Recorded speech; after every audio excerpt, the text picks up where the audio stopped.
one of the things that has happened, I think, too often to progressives is that we don't understand the relationship between minimum goals and maximum goals. Right after Rosa Parks refused to give up her seat, if the civil rights leaders had jumped out and said, okay, now we want reparations for slavery, we want redistribution of all wealth, and we want to legalize mixed marriages, that had been there, they had come out with a maximum program the very next day, they'd have been laughed at. Instead, they came out with a very minimum program.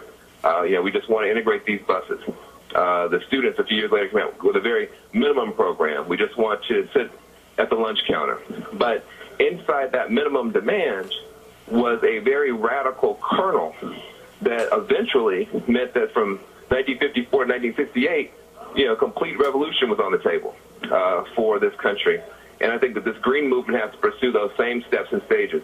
Right now, we're saying we want to move from suicidal gray capitalism to some kind of eco-capitalism where, at least we're not, fast-tracking the destruction of the whole planet. Will that be enough?